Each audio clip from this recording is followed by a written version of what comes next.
The library was my space, and there was just so much. To the Harbor Grace excursion with the boys to have a time.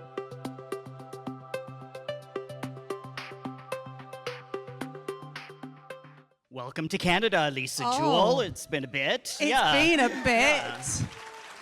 Yeah. Lisa Jewell, 2 L's. 2 L's. Not a nom de plume. I thought it's such a great name, like, for an author, but... No, my father's surname. Yes. And befitting the surname, your latest book is a gem. It's a, glittering, dark diamond of a book, kind of chilling. And as someone who I consider an auto read, I think definitely one of your best. So congratulations. Thank you. Yes.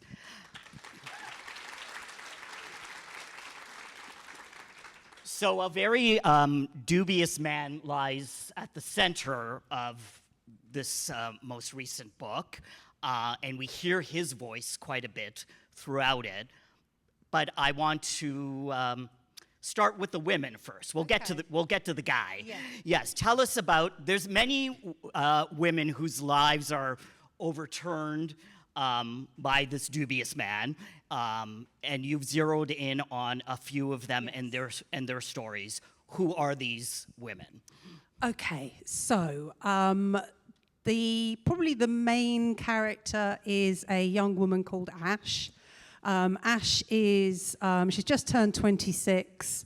She's still living at home with her mother, having had a failed attempt to live independently in London and had a terrible mental health crisis and ended up coming home. And then her father dies. In fact, dies in very, very dramatic circumstances, is pushed under a tube train on the Underground in London by a stranger. And so she's not in a very good place at the beginning of the book.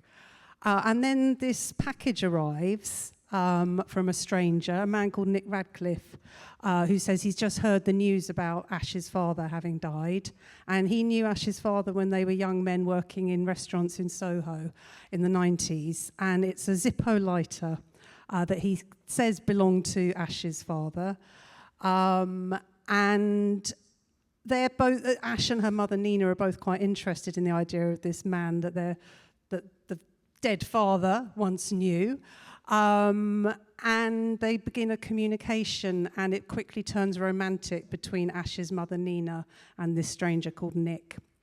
And suddenly Nick is in Ash's life, and he's too good to be true. And she just decides there's something a bit off about him. She doesn't trust him, and she doesn't know if that's because she can't bear the thought of her mother replacing her father, or if there is actually something up with this guy.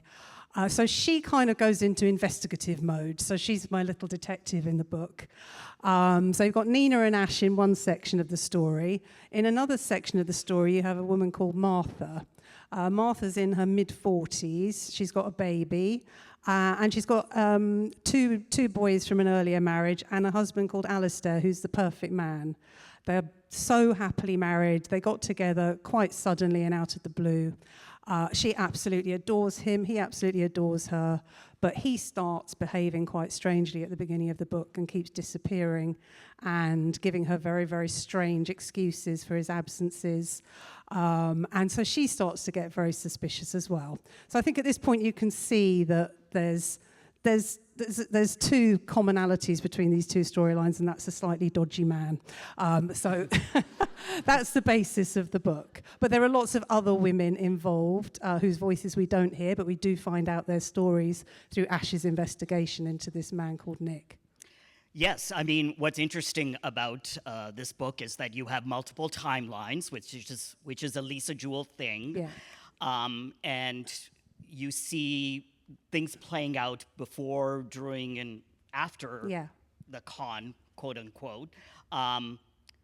One of the most discombobulating things about this book and about many of your books is that you're just sort of dropped in, and you trust the reader to kind of figure out where they are and how things fit together. Do you love doing that? I do love doing that, and it's genuinely, that is how I write. That's how I start writing a book. I try not, this might sound counterintuitive, but I try not to think too much about a book before I start writing it. I have just a shuddery, shivery feeling about how I want to start it. And I don't really think beyond that. So that feeling you get of being dropped into one of my books, that's the same feeling I get when I'm writing a book, is I kind of got a starting point and I'm just going to dive straight in and see where I go. And yes, I assume that does require a certain level of trust in my readers, who I think have, quite a few readers have found this one maybe has pushed them a little bit far in that direction. I've had an awful lot of messages or seen social media posts from readers who just got so confused in the early chapters of this book. Did you get confused? I was confused, but I welcome the confusion. Oh, good. Yes. Oh, there you go. So I think there's payoff yes. with the confusion. So it's a mindset, is what you're saying. You make the reader work. Yes. Yeah. Yes, I've had readers sending me photographs of the notes that they were keeping as they were reading the book. And you're someone who doesn't do cue cards, that doesn't have a wall chart. You are just letting it rip, right? That's the very, very good way of putting it. Yeah, I start writing, and the minute I've started writing a book, the most important thing for me is to not stop. And just to continuously produce more and more words and keep the book moving in a forward momentum, and not to go back and worry about what I wrote 3 days earlier. And so that, yes. So it's sort of a chaotic way of writing, and it might sometimes feel chaotic to the reader, but... I find it interesting, you've said previously that you are writing these different timelines to make it make sense to yourself. Yeah, because I haven't got a clue. Yeah. I don't know. Yeah. I know what happens in the first chapter. So for this, using this book as an example, I knew I wanted to write about a male romance. I'm not going to call him a scammer or a con man because that makes him sound more than he is. I'm going to call him a grifter. Yeah. I think Nick Radcliffe is more of a grifter than a con man because he doesn't really appear to have a very good con, does he? Well, let's talk about Nick. I mean, first of all, that's air quotes too because he has multiple names. But I guess for the purposes of this conversation, we're going to refer to him as Nick. Yes.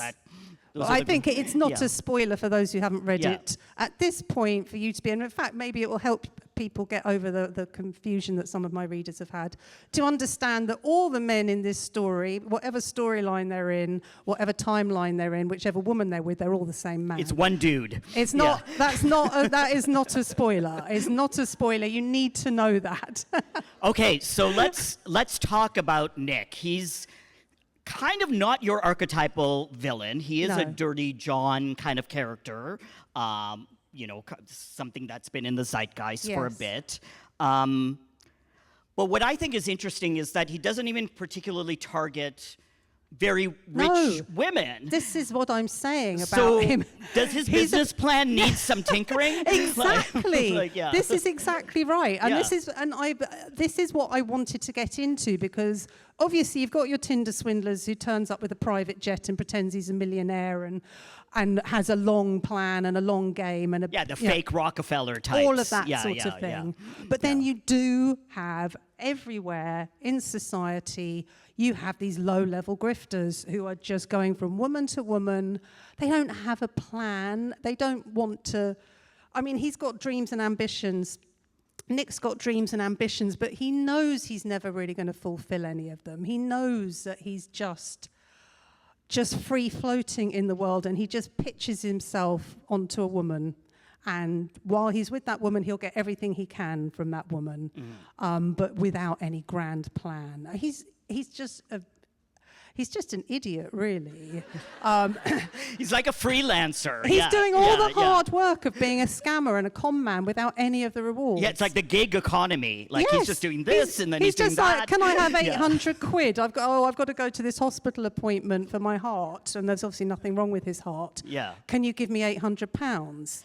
So he's going from £800, can you give me £5,000 for this? He's never really going for the big rewards. I mean, we're laughing, but in a way, I think that makes him more chilling because he is the guy next door. Exactly. Yes. He doesn't do anything. He's not a mastermind. No, he's not a mastermind, and he doesn't have a grand plan. And he's not scheming. He's existing in every single moment by the skin of his teeth. He's in that moment dealing with the consequences of what he did 2 moments earlier and just living from minute to minute and surviving. And it's exhausting. It's absolutely exhausting. I mean, in a way, you have to say he's pretty industrious. I mean, just keeping all these lies straight. He works hard. He does work really, really hard. And what was amazing for me, because I hadn't really thought when I sat down to write a book about a man like Nick, who is an amalgam of all these guys I've seen on all these documentaries and listened to on the podcast, and I've read a couple of memoirs about guys like this written from the perspective of women who are married to them. I hadn't quite realised that I might not be up to the challenge of inhabiting a mind that works like that, a mind that has to operate at such a fast rate of knots to get itself out of situation and to be able to lie on the hoof, constantly be coming up with convincing lies, because I'm not a liar by nature. I don't like to lie. It doesn't come naturally to me. So what makes a good liar? What did your research tell you? Yeah. I just went in blind and just did my best, and I think I was amazing. I was stunned by how easy I found it to get inside his head and to put him in a situation, and then because I don't plan ahead, I hadn't really thought, how's he going to explain this to the relevant woman? And then I'd get myself to the point of having to write him in a scene with the woman explaining what terrible behaviour he'd just done, and the lie would just be there for me, just there, just easily. I didn't have to walk around the garden for half an hour to think of it. It was just there. I think what makes him a good liar, and what maybe makes someone a very good liar in general, is that he really does believe his lies. Yes. Very, very it's kind of self-deluded. method acting in a way. Yeah. Precisely. Yeah. He's very self-deluded. He paints himself as the victim in every single situation. And he paints himself as the righteous person in every single situation. That's his personality. That's just how he operates. Yeah. So tell me this: in a world where there are so many digital breadcrumbs and people broadcast their lives and document their lives, isn't it harder to be a con artist these days? And how did you kind of work around all of that? I mean, I thought you were going to say, is it harder to write books about? Both. Yeah, and it is. It's infuriating as a writer to be putting your characters into situations where you want them to get away with something, or you want them to do something audacious, or you want them to do something exciting, and you just think, oh no, but there'd be CCTV camera, and the thing would ping, and they'd know where they were when they made that mobile call, and there's just so few opportunities. So there is, in fact, there's a scene in this book where something really dramatic happens halfway through the book, and something really bad happens halfway through the book, and I had to get one of my characters out of this very bad situation and into a completely different part of the country. And I had to really, really think on my feet to work out how that person was going to be able to disappear like that without being picked up all over the place on cameras. It's an extra challenge. I think I might start setting all my novels in the 90s, actually. I think that might be easier. It is. I don't know how criminals must just have to get cleverer. Yeah. And there is a question in the crime writing community and the crime enthusiast community of what happened to all the serial killers. And that's what happened. That's the theory, is there are no more serial killers because people don't get away with it more than once. Because I think there's Google reverse search in this book, right? Yeah. Oh, yeah, absolutely. Yeah. Image reverse. Again, and I'll find my characters doing something and then think, oh, no, but 10 minutes earlier, they would have just done a Google reverse image search, and they would have known that. Yeah. So then I have to rewind and sort of, Are you particularly tech savvy yourself, or do you keep up with this stuff? Yeah. Define tech savvy. I can do a reverse Google image search. Okay. I don't know if that makes me. Well, let's just start. Yeah. I am very well known in my family for being the person who can find anything on Google. Yeah. I'm really, really good at finding You're things. a sleuth. Yeah. You might have to start using like AI in your plots pretty soon, right? Yeah. Like the characters using AI. Oh, I see. Yeah, Right. not you using AI. God. Yeah, like the I was going to say, that's a hot reflection of take. society. Yeah. Yeah. Okay, let's talk beginnings and endings. You are particularly good with both of those. You're known for that. So you usually have a very particular starting point or image that sets you off. I know we were talking about one of your previous books, the night she disappeared, and I remember you saying someone said the words boarding school to you, and you were like, go. Right. So what was the thing with this book? It was a combination of wanting to get into the head of one of these men. I'd read a book called The Psychopath, which was a memoir written by the wife of someone who'd been married to a guy like this, which was frustratingly, obviously low on insight into his motivations. And I just thought, I need to understand. I need to understand why anyone would behave like this when they could just, I don't know, get married, get a job, and live a nice, simple life. So that was the sort of big, overarching thing that I wanted to write about. But I have to know what my first scene is going to be. And then, like I said earlier, I stopped thinking once I know what my first scene is going to be. And I just had this image that kept flashing through my mind of I own a very, very nice house by the seaside in the UK. Thank you, then she was gone royalty check from the year 2019. A very nice house by the seaside. And it felt very much like it would be a brilliant setting for a thriller. It's very atmospheric, and it's set on a cliff overlooking the sea, and it's all very beautiful. And for some reason, I just kept getting this image of a funeral happening in this house, and somebody, my grifter guy, arriving at this house in a florist's van with a bunch of flowers for the people who were at the funeral party. And that was it. And that's where it started.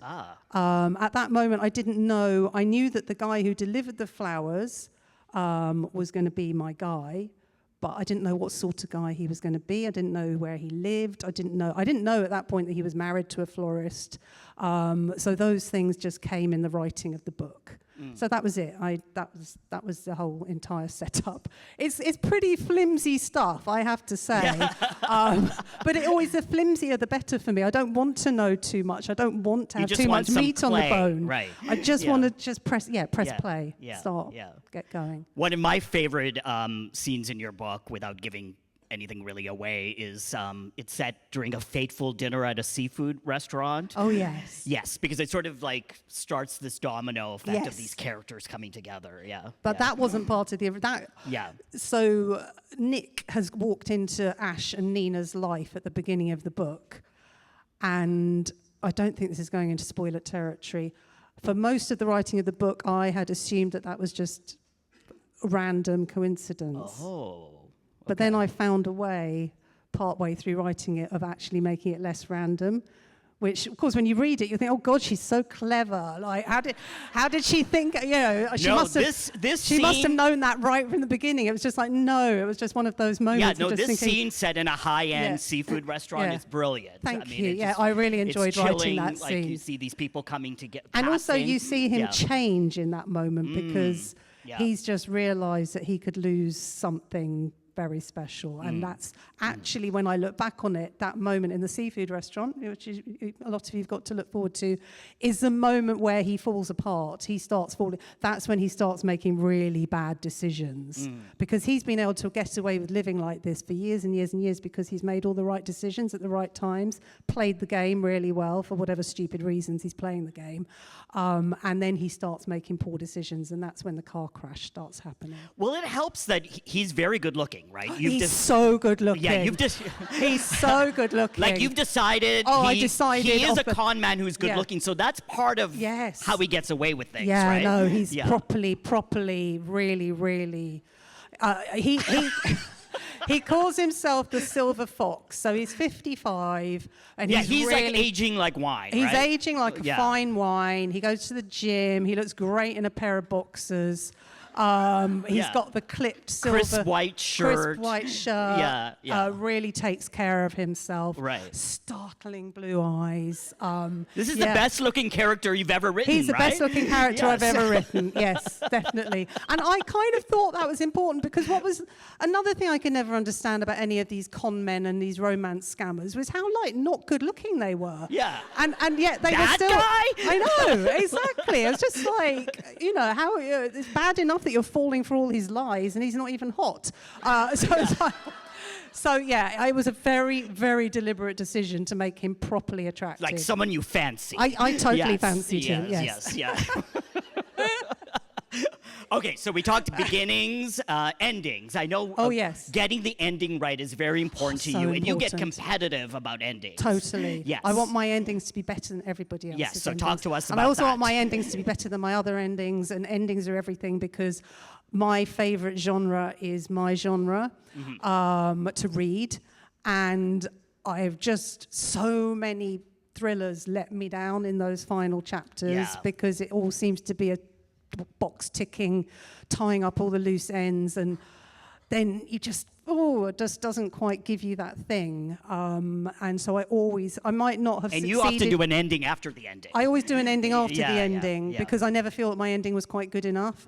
And I always think there's a better ending, and I won't call it finished until I found the better ending. And I'm sure some readers here will have read some of my books and thought, meh, they're not all that good. But I do think a lot of my endings are really, really good. And so for this one? This is a really different ending for me. And I had to really kind of play with that for a while, because I could see where it was all leading, but I was sort of kind of trying to avoid going there, because I thought, no, I do the super twisty weird ending. I do the, oh gosh, wasn't expecting that ending. I do the ending that makes my readers feel a bit creeped out and a bit like, the sort of unfinished business, or they've just seen everything in a new light. And I don't want to go too far into why this is different, because that would be a massive spoiler.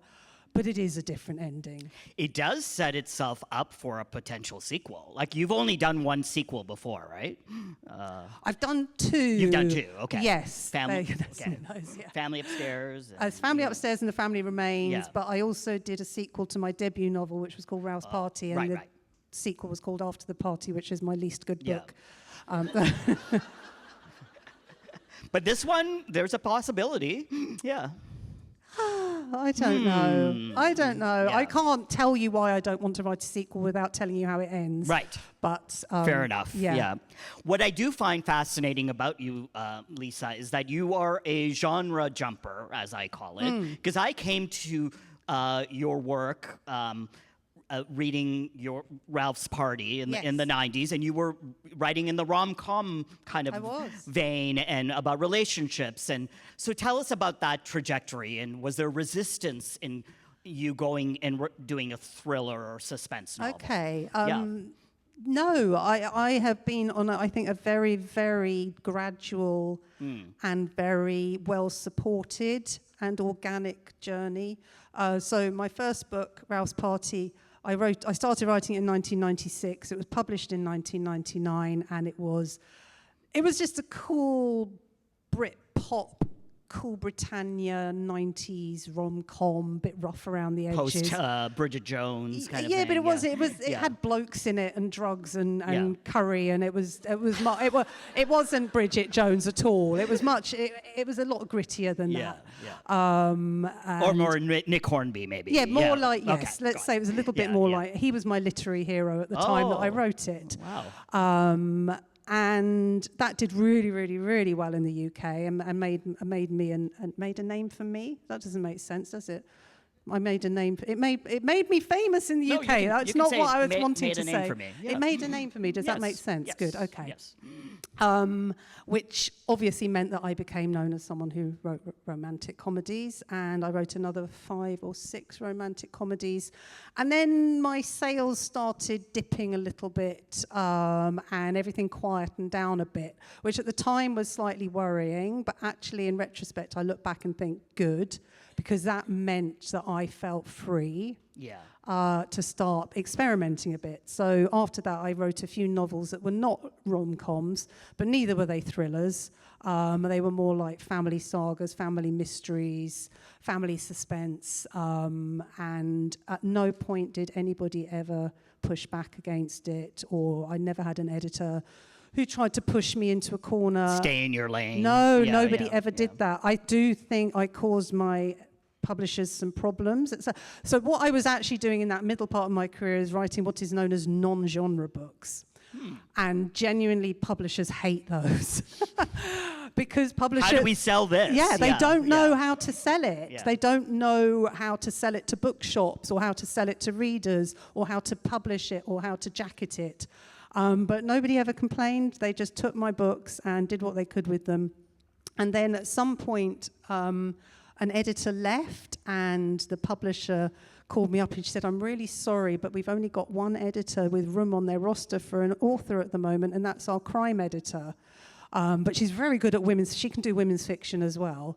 And that was the luckiest point for me.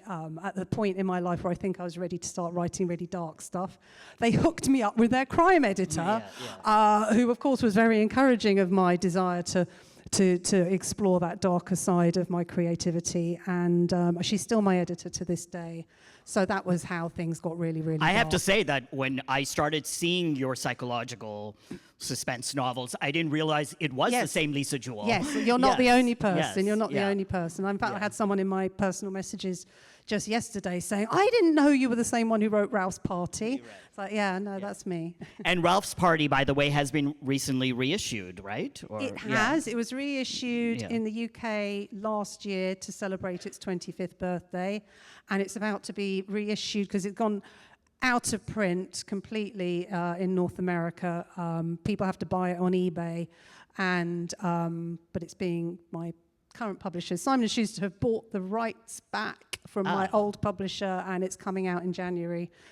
And how do you look at it now? I mean, set in the 90s, pre-social media, like such a different world. I mean, it's cute that it exists, and I know that a lot of people loved it, and it was quite formative for a lot of my readers at a certain point in their life, but I will never read it again because it would make me feel really weird, I think, to read it again. Right. They gave it a sensitivity reader before they republished it in the UK, which I'm all for. I would not want any of my old books to be coming out into the world afresh without being given a sensitivity read, because God knows what was going through it was a different time. And so when the sensitivity notes came back, I looked only at the bits that they'd flagged. I didn't read any of the bits in between because I can't explain it. Yeah. It's just weird. And I have to ask, how does it feel to be one of the UK's quote-unquote national treasures now? I mean, your own, notoriety has, I was really hoping you were going to ask me that question. Yes. Oh, I really No, because genuinely, this is what has happened to me over the last few years is quite extraordinary. Yes. It's like absolutely, touch wood, just magical and unexpected that I've had a lovely career for a very long time. I've never had to get a day job ever since I got my first publishing contract. But now you're one of the ones in this genre. Unbelievable. Yeah. I can't put it into words how incredible it feels to have been doing a job that was already one of the best jobs in the world and doing well enough at it to keep a roof over my head and live a nice life.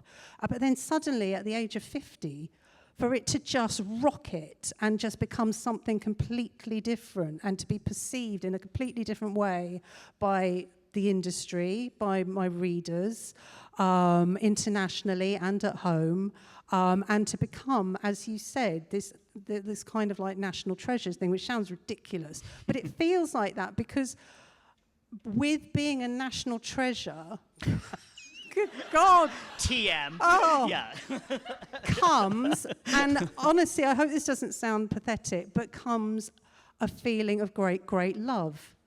And it's like a two-way thing. But pressure as well. This is nice. We're not going to go all negative about it. We're not going to get into that part. Okay. No, I just genuinely, I used to do book events and there would be readers there who liked my books or liked going to book events. And there would be occasional, like Nazanin, like back in the day, always been a super, super passionate reader of mine. But that's just now, every time I walk into a room full of my readers, it's just like, I can feel it. And it's a two-way thing. Yeah. And it's just amazing. It really, really is amazing.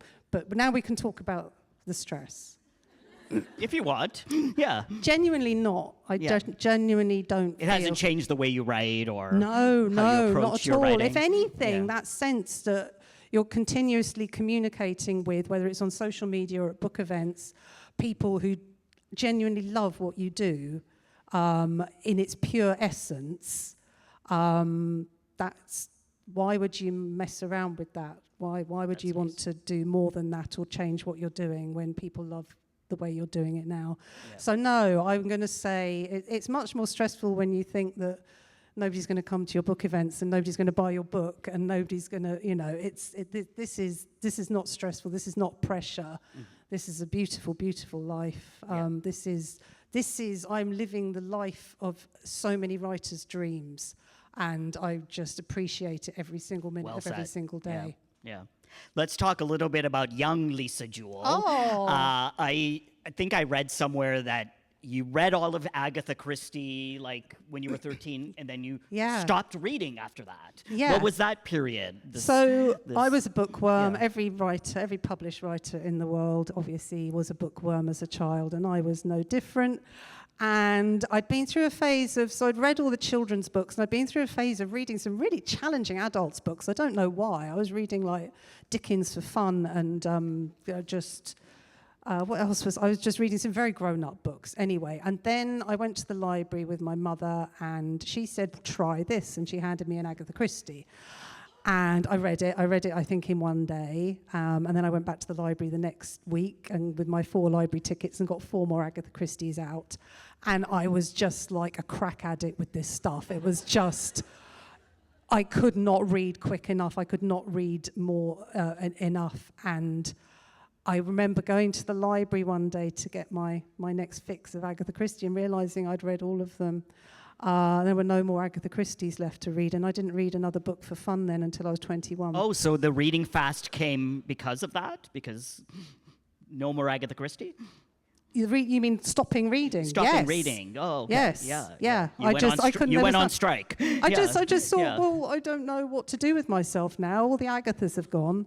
And then I did. The next time I picked up a book for fun was when I was 21. And what was that one? Do you recall? Oh, well, that was a part of another big story when I married a man I met in the Lonely Hearts, and it was all a disaster.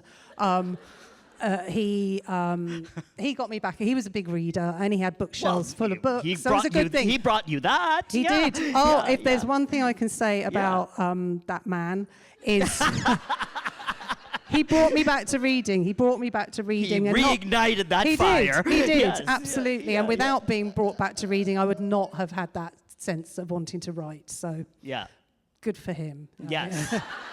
Good for us. Yes. Yeah. You mentioned Nick Hornby and how he really inspired you. What was it about High Fidelity and his work in general that spoke to you? Well, yes. So that was very much on the back end of being in this marriage for 5 years to this very bookish guy who gave me all his books to read, and I was reading Noam Chomsky. I mean, I don't know. It was a big heavy duty reading time of my life, and then we split up, and mid-90s, and of course that was when Nick Hornby was coming into his own. And I had always thought, the women I was reading while I was married to my first husband were very heavy, like the Margaret Atwoods and Marge Piercy's, the proper, kind of much older women writing about very serious and worthy things.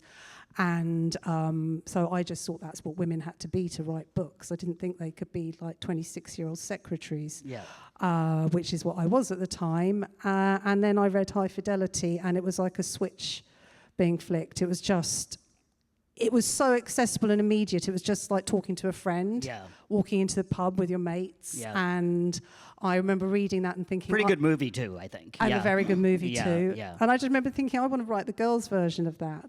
And it was the first time I thought that it was possible for a young woman to write a book that anybody would want to read. So it was a very formative book for me. What about your reading life right now? Are there any books of your fellow thriller writers that you want to name drop or suggest? Oh, I do love a bit of Shari LaPena. Yes, yeah. Where is she? In the house, yeah. There she is.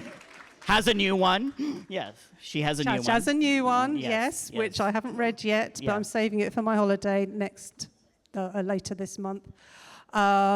Yes, I love reading in my genre. I love my contemporaries. I love the Ruth Wares and the Lucy Foleys and and you like Louise Candlish Canada, don't you? Yes, because I talk about Louise Candlish in America and nobody's heard of her. She's great. I know, she's brilliant. I love a bit of Gillian McAllister. I love Liz Nugent as well. Love she's Liz Irish, Nugent. I think, right? Love Mark Edwards, John Mars. Just love all the people who write in the same genre as me, basically. The Brits do it so well. Oh, yes. Yeah. I should have mentioned. I love Lucinda. Lucinda Berry. I love Lucinda Berry. She's American. Yes. And I love your Ashley Audrain. Ashley Audrain. Yes. Yeah. She's great. Yeah. Oh God, thank you, Audrey. Sorry, Audrey Audrain. Thank you. Is there a book, just going back to your own body of work, is there a book that you wish you could go back and write again or tinker with? Do you ever think about that? Oh. Or take another stab at? Oh God, that's such a good question. I think maybe. But then people love these books. Some people love these books. The Third Wife... Well, they could both exist. Yes. So The Third Wife and The Girls in the Garden were my two sort of early attempts at writing thrillers when I didn't quite know what I was doing. And I definitely think I could improve on those books if I was given the chance to do them again. But I'm never going to, so... We don't have too much time left, but I did want to ask you about the upcoming adaptation of your last book, None of This Is True, which was great. What can you tell us? I am so jaded now. I'm so jaded. So my first book came out in 1999. It went under option. I sat in a room with all these overexcited film producers talking about how they were going to make it into a movie. And ever since then, it's been one unfulfilled project after another. So what happens... This one is happening, but... Well, I'm glad you think so. Yeah. I'm glad. This one is happening. I'm glad you... So what happens with when a film production or a TV production company wants to make an adaptation of a novel is they option the rights to it, which means they give the author an amount of money to take the book off the market while they beaver away behind the scenes, seeing if they can make it happen. And all of my books have got to various different points along this road, which ends up ultimately with the first day of filming. And so much has to go right and so many things have to fall into place before filming can start. And if we talk about the road being the width of my hands from each other, I think all of my adaptations have probably got this far before they've... So I want to be excited about it, but I can't. I think because that one is about podcasts, it's so zeitgeisty. It is so zeitgeisty. Yeah. And not only that, but it was a book about a Netflix documentary, the rights to which have been bought by Netflix. Right. So you would imagine that would be... It's got to come full circle. You'd imagine, wouldn't you? But it's... So, I mean, I signed that contract like a year and a half ago, and we're still at the sort of third draft of the screenplay thing. I'm sorry to sound negative. Look at Ruth Ware's adaptation's just coming out. Very true. Very good point. The woman in Cabin 10. Yes. 10 years later. Yes. No, you're absolutely right. I just need to be paid. But it's just because it's happened to all of my books, so... Okay, and one more question before we get to your questions. So living in this world of unreliable narrators and deception, do you find that you have to kind of really, find ways to activate the joy in your own life, or do you just leave it all on at the keyboard? Oh, yeah. Yeah, we were talking about this at lunch, actually, when I was having lunch with my publishing team. I have a theory about thriller writers who are, I think Shari would agree, some of the nicest people you will ever meet. I'm not being funny. And chipper people. Actually, yeah. No, thriller writers. So I used to write in romance, and the romance community is full of really, really good people, but some of them are quite strange. I'm talking about writers, not readers. I'm talking about the writers. Yeah. And you can kind of see a dark side to a lot of them. Whereas having moved into the thriller and crime community, just the most down-to-earth, nice, decent, easy to be with people. And so my theory is that if you're going to write about the dark stuff, if you're going to spend all day consuming this and putting it through your psyche, that your psyche needs to be very clean to start with. And because I don't think you can do that. If you've got something dark in there, if you've got some damage or something's broken and you're spending all day in the heads of people like Nick Radcliffe or some, like Noelle Donnelly from Then She Was Gone, or I just don't think it would be a very healthy thing to do. So it's absolutely totally removed from how I live my life and how I feel when I'm not writing. In fact, even when I'm writing it, I don't feel dark or bad. I just feel fascinated and greedy to know more and just sort of get deeper and deeper into this.